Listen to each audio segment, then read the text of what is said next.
Thank you very much for the chance to contribute to this conference with my presentation, Artist Hypotheses-Exploring Game Space and Enactive Predictive Processing Perspective on Art Engagement. So let's go further. How is my presentation structured? So I begin by tackling the current state of differences in empirical art research and predictive processing. So raising the question of what kind of approach they respectively take, followed by a brief overview of the current state of predictive processing approaches in art, where the great researchers were also part of the organizing committee and the panelists of this conference delivered already amazing contributions to integrating the predictive processing framework into the art field. I point then out the however, which mainly focus on what viewpoints are missing, leading to the research question guiding this presentation, which is, what is art like? And then I want to introduce two examples connecting art research and predictive processing ideas and end with some concluding remarks. So let's go right into it. So how does empirical art research approach art? And the question empirical art research asks is, how does it affect us? In empirical art research, we investigate the curiosity and fascination around this specific art artifact, where especially in the last 100 years, a lot of empirical research has been done along the psychological effects. So what we study are cognitive, affective, as well as physiological responses along with values of appreciation, as well as social cultural differences herein. In addition, there appears to be a central focus on aesthetics and the rewarding aspects of beauty, which is a fascinating aspect on itself, but covers certainly not all art research, because an even more central focus is, and that brings us to the first aspect, curiosity and fascination, is ambiguity. Somehow these artworks have something very uncertain, and this brings us to predictive processing. So how does predictive processing research approach art? And the question predictive processing research asks is, why shall we engage? Why do we interact with this uncertain object if this brings us into such an ambiguous state? So we are always troubled with the potential of not finding a final conclusion or a hypothesis. And fitting to the title and content of the artwork image presented in this slide from Bertolt Bolze, The Irritating Gentleman, these artifacts can even be very much irritating. So in my opinion, the line of argument predictive processing took until today is along the argumentation of novelty and surprise. But first, and also as we are in the very, very beginning of the conference, just quickly a very short introduction what the basics of predictive processing are. And we should also note that we take here this account, which you also see here, mainly suggested by Carl Friston and Andy Clark. So while a brain-body network goes into an interaction with any kind of object within our environment, for example, an artwork, the system constantly checks the sensory evidence. So it does this by using a multi-level architecture of prediction models. This is represented by the layers of the triangles. Within this architecture, the models store information coded as probabilistic models that are the black triangles. And each of these layers inform the lower level about what they believe what the sensory input is. So using this structure, the system makes actively inferences about what is happening and what is going to happen. And in the most general case, there is a prediction, all right, I see an image. And another model tell me that there is a small human visible, and obviously she or he has some fruits. And another model helps me out to include the context. In this case, I read the description next to the image, and then I know, okay, right, it is an image showing a little orange cellar. Integrating this information with further other multiple models, we may also conclude that this image is an artwork. So going from there, the network constantly checks the truth of the sensory evidence by comparing the downstreaming virtual predicted version of the sensory data against the upstreaming prediction errors, which are symbolized by the red triangles. And this upstreaming information informs the higher order layers, step by step, about the sensory evidence. So you could also say that the prediction errors are the mismatch of the actual and the expected sensory information. And there's another system integrated in the brain-body neural network, which are precision weighting mechanisms. By precision weighting, these prediction errors, the importance of the prediction errors are weighted to their context-dependent estimated importance. For example, if you go into a museum and I expect to see artworks, And there are prediction errors belonging to the whole context get a higher gain. If I ever walk totally stressed on my work to the street, and I might not even notice an artwork if it's there, I just pass it because there's no intention and not a fitting context. So I do not expect that an artwork there to appear, which is most likely in a museum. So to sum this up, in general, the mind / brain body neural network actively anticipates sensory input by using prior knowledge gained through experience and actively infers the world. And this leads us to the statement that the mind is an active agent, not a passive observer. And the goal is to estimate the precision of those prediction errors, to reduce prediction errors, and gain best model fits. So we adapt to our current ecological niche as good as we can. So after this short introduction, let's go back and combining these two fields. So going back to the question, why shall we even engage with this ambiguous, but obviously curious, fascinating, and uncertain artifact? What kind of arguments were brought up within the predictive processing field? And I picked out just some of the main points here. So one of the arguments was that within an art context, there is a tolerance and enjoyment of the tentative unpredictability because of the expectation of being surprised. And that's also what my colleague Jörg had talked before. This has been connected to how we learn and to have the motivation to learn and adapt to our environment, a process deeply associated with the dopaminergic system in the brain. And another point was that the prediction errors experience are prediction errors we do not need to be acted upon as in real life. So if I see a person in the context with a knife, I might find it even exciting because I know I'm safe, the person won't hurt me. That means that the difference in effort constituting this engagement has a different interplay of valence and level of ambiguity than in real life.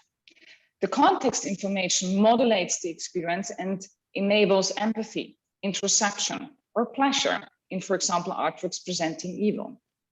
Another argument is focusing on the rewarding effects of interacting with art artifacts. This effect is derived from a transition from an uncertain state to a state of increased predictability.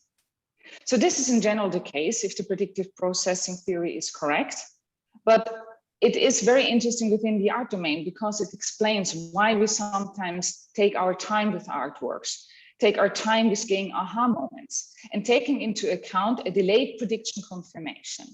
Because we use these moments to recover predictability on different levels of the hierarchy, where we do not immediately have to react on and can slowly update a model, or even take the time to choose the model, which is in the need of an update.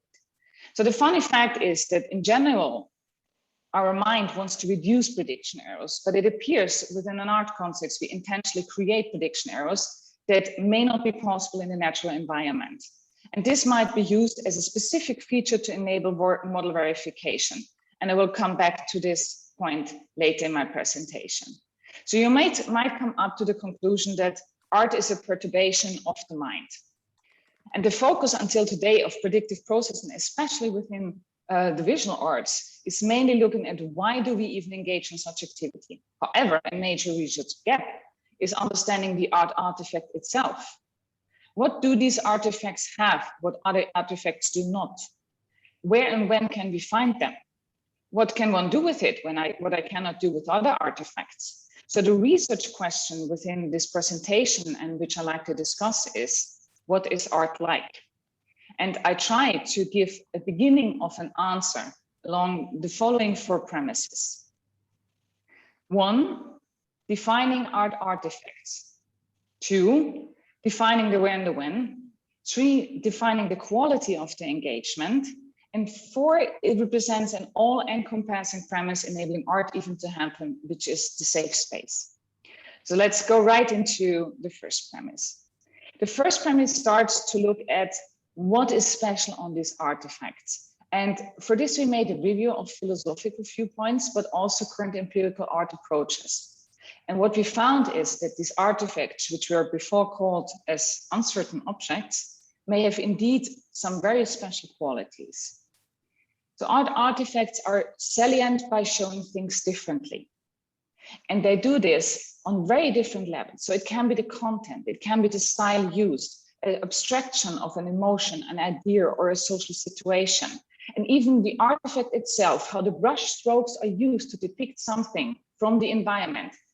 Heidegger put it the way and said that artworks contain an allegory by using a symbolic language, leading to idea multiplicity. So this is an interesting from a predictive processing viewpoint because it actually says two things. Art relies on hypothesis plurality, meaning there are multiple options in meaning and not one. And two, art artifacts must be open to its framework of meaning. And this brings us to a very beautiful statement introduced by the great sociologist Umberto Eco, saying that an artwork is an act of congeniality. It needs its viewer to be finished. Going to the third point, an artwork affords to be perceived as ambiguous, at the threshold of enabling to find meaning. And this is ingrained in this design and stylistic elements of the artifact. So what this says is that it lies in the skill of the artist to tease us with ambiguity, but on the threshold that we just can find a meaning for ourselves. Otherwise, if it is too obvious, we may be bored. Or if it is too new, at least in the beginning, we even do not experience it as an artwork. And a very exemplary example is the art produced by Hermann Nietzsche, an Austrian painter and action artist, creating his artworks partially with real blood, which was very much discussed in the beginning that this is not art at all, but just an obscene provocation. And now there are regular exhibitions with his artworks presented. So following this and the philosopher John Dewey, then art is in its pure form the act of participating in the discussion of meanings. A discussion of meanings up to the provocation of beliefs, and these beliefs are stored as models in our mind. So to sum premise one up, art artifacts are symbolic image-using systems, salient in showing things differently, and these artifacts are open to its meaning, so it kind of keeps this ambiguity aspect in there. Let's go to premise two. So when we talk about the where and the when, we talk about context. So which context does it need that an object is identified as an art artifact? And the solution my colleague Jörg Vingen brought up is looking at habits. By taking a Deweyan view of cultural habits, we believe that habits deliver an active inference protocol for how do I handle such objects and what do I do with them? And by this, the context emerges. Ingrained in the context is the where and the when. What we are saying here is that social cultural habits contextualize art artifacts and deliver an explanatory level of patterns of action along handling such artifacts. And these habits rely again on habits within other conditions or domains of the specific certain kind of media. So concluding habits are a systematic hyperprior based on previous experience. And these hyperpriors are higher order beliefs that systematically inform us about different contexts. And this is enabled through the hierarchical structure containing prior belief system. Because without the hierarchical neural network system, which I introduced before, that concept would not work here. And these habits taught us to appreciate the predicted information gain. So premise two would be, or is our idea, that habits are the gatekeepers enabling art to happen. That means habits determine the kind, the appropriateness, and the initiation of art to happen. And habits are the gatekeepers to what we call the artistic modus operandi. And that brings us to premise three. Referring back to premise one, and that the artifact ingrain a hypothesis plurality, we are confronted by multiple options, but not one. And the modus our brain needs to handle this is a modus of divergent thinking. That is a process where the mind is open to explore hypothesis plurality and generate creative ideas. The other modus is convergent thinking, a process using a selected set of established hypotheses. And convergent thinking is great in stable environments. We exploit our environment. I can use my models quickly and do not have to think about them too much, nor I need to update any models to a great extent. But we live in an ever-changing environment, don't we? So predictive processing also suggests we always need to seek for better, new and useful models. And the funny thing is, this is kind of the definition what creativity is. That means we need exploration, but we also need to use our models efficiently to the best of our knowledge. So exploitation is the main part of survival too. What is the idea at the moment of how this roughly is working? And the idea is that this is guided by the specific precision weighting mechanism I mentioned in the beginning. And one way is neuromodulation. In the dopaminergic network, which was also in several papers already connected to this area, in several papers, is a prominent candidate for coordinating the interplay of exploration and exploitation. But on a brain level, there are also other prominent candidates that are important. For novelty perception, which the colleagues introducing predictive processing to the art field were so much focusing on, it's rather an interplay of mechanisms, dopamine coordination, which, for example, the noradrenergic control in the locus coeruleus, also connecting to psychological triggered pupillary responses, different neural firing rates, so the difference between tonic and phasic firing rates in this coordination. Also hormonal influence, like, for example, testosterone coordinating the monoamine levels like dopamine, but also stress hormones. So along this very complex network interplay, the person interacting with an art artifact derives an estimate for the amount of information the person can expect to receive by taking an artistic modus operandi, which can be very intense, like a flow experience, or rather superficial.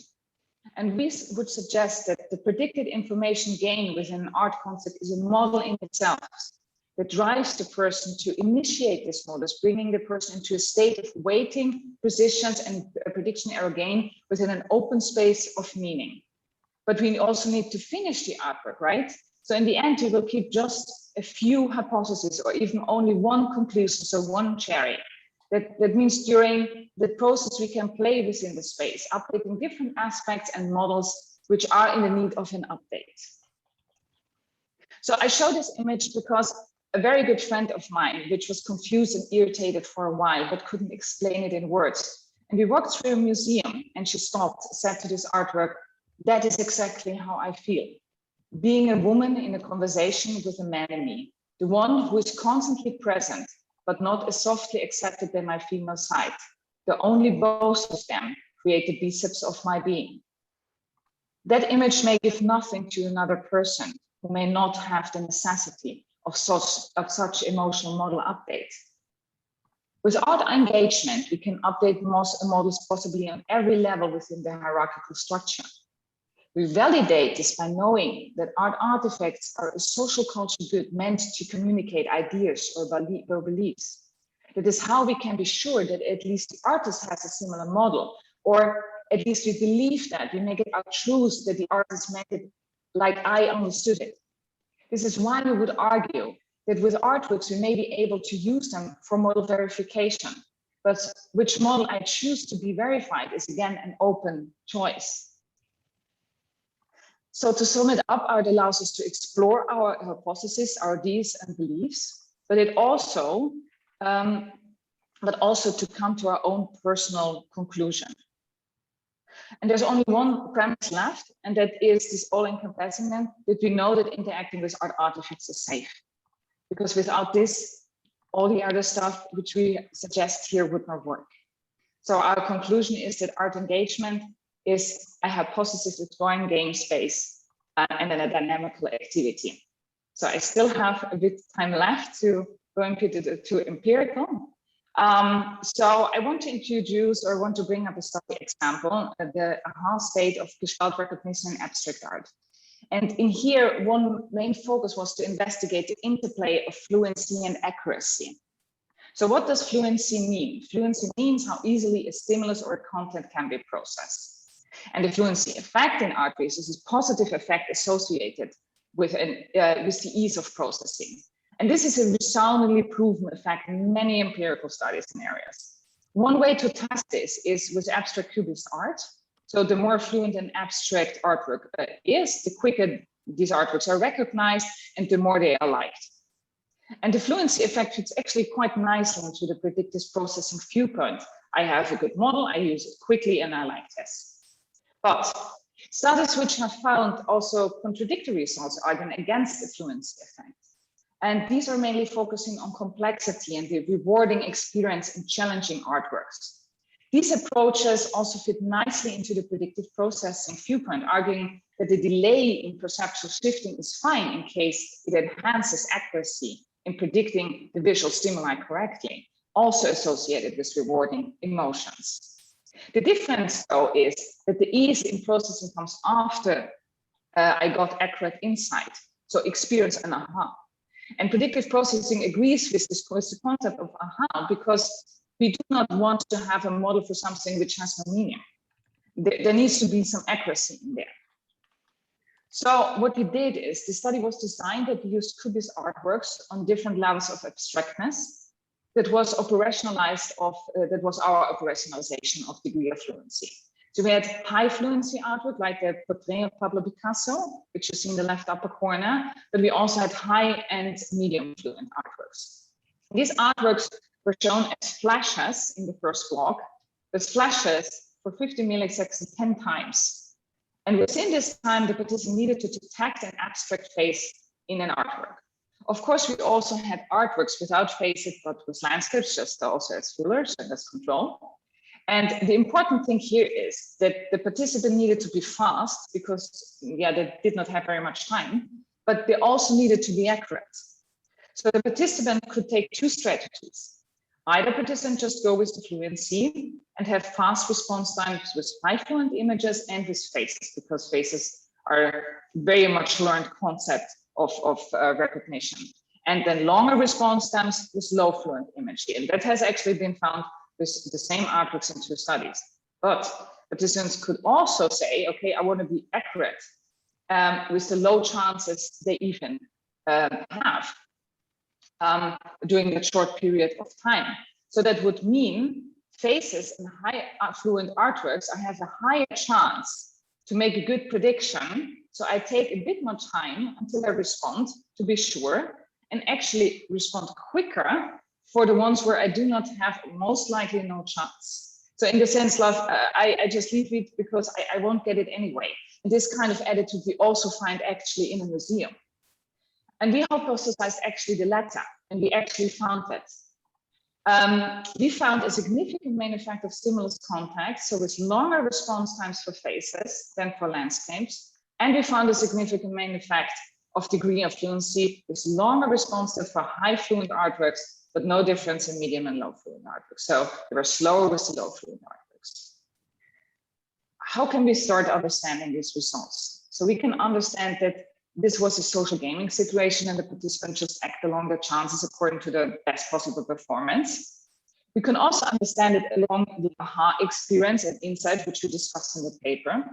And we can also look on a neurological level and start to begin some assumptions. And the most classic way to study this is in people where the model action selection may be impaired. And this is people with Parkinson's disease. The pathological hallmark of PD or Parkinson's disease are an abnormal aggregation of Levy bodies and a loss of the pigmented dopaminergic neurons in the brain and the stem nuclei. So I do not go into any detail of this, just point a few symptoms out. So the symptoms range from the typical no motor symptoms, which are the tremor in the hand, but also cognitive and affective symptoms, which are usually apparent much earlier, up to 20 years before on average a diagnosis is made. And I just want to give you some ideas why it is so interesting to learn from people with Parkinson's disease for both research areas, for predictive processing and art research. So the first example is I want to give is the phenomenon of freezing of gait. Freezing of gait is a sudden and an unexpected experience that a person with Parkinson's disease cannot walk further. So they freeze like their feet are being glued to the floor. And a common happening is that participants can walk normally, but they freeze in front of an open door. Another very fascinating example, which my colleagues over here in the Netherlands did, was a 60-year-old man diagnosed with Parkinson's disease at the age of 45. And he had the opposite. He had a severe freezing of gait symptoms on even ground. So he just could not walk straight forward. So he just tripled on the spot. But he could walk stairs up and down completely normally. So his daughter was an artist, and she had an idea. She made a 3D artwork staircase illusion on the even floor, and suddenly his freezing of gait was gone. He could just walk.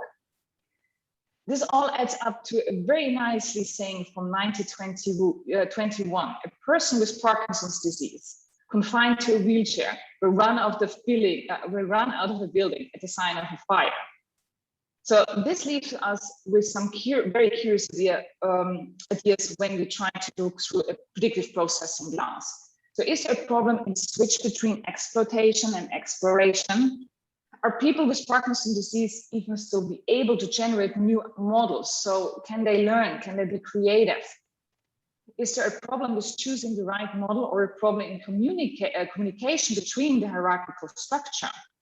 So if the model of the motor movement actually works, and this is very often the case, the motor movement pattern actually is still working in these people, but the communication to another layer above, there's a failure in communication. Then we start to understand the problem of a door, if the predictive processing theory is right. So a door can be closed and it can be open, and I need to handle the prediction errors emerging with the aspect door. And I check through sensory evidence verification if it is open or closed. And some of this is not working. And with the example of this specific case of the 60-year-old man, I was wondering if there was something on this even floor, which for him was hypothesis plurality, where the neural network systems didn't know which movement patterns to initiate. There are just too many prediction errors. However, if a different model, which has also access to the movement pattern model, so going stairs, then he could just walk. This interplay is actually something which we exactly do while engaging in art activities. And this brings us to my last example, the phenomenon of sudden reawakening of artistic behavior. There are multiple case reports that people with Parkinson experience partially have an impressive change in creativity and art-making behavior, usually around the time of diagnosis, which is connected to spontaneous increase in felt creativity, new artistic interest or desire to make art, increased quality in art, especially increased creativity within the art. This phenomenon was mainly linked to the drugs replenishing dopamine levels, because of course, when the people got the diagnosis, they immediately got also drug treatment. And with dopamine agonists, especially a combination of levodopa with dopamine agonists, appear to be like the kind of mixture they need to really have an outburst of creativity.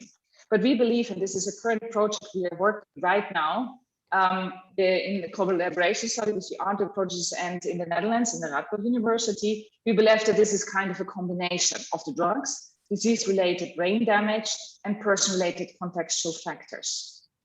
And I want to conclude my presentation with two extraordinary examples of artworks. So on the left side, you see a painting from a woman with Parkinson's disease, who experienced after her diagnosis and taking medication such increase in her creativity that she started to abuse drugs and painted in an obsessive manner, saying, "I embraced painting totally. I transformed my home into a studio with tables and canvases everywhere. I was so happy. I was obsessed with painting using nice forks and sponges." And on the right side, you see a painting of a man with Parkinson's disease, and he presents us also an interesting viewpoint, especially in the direction to if we use art-based creativity as therapy methods. Because he said the act of painting could relieve his symptoms for hours at a time without medication. The underlying issues with people with Parkinson's lose is their potential in updating their protocols, in exploration, in switch of divergent thinking, precision and convergent thinking, precision in their gain control, in everything what we do best when we are healthy and engaged in art activity, and when we explain it through the predictive processing framework, and or when we play in our artistic hypothesis exploring game space. So thank you very much for your attention. I also want to thank Jörg Finger and my colleagues very much for the discussion, also Matthew Polowski and Ronald Slavsky and Marcus Peschel, who helped me over here in Vienna a lot going into this predictive processing framework. Thank you very much.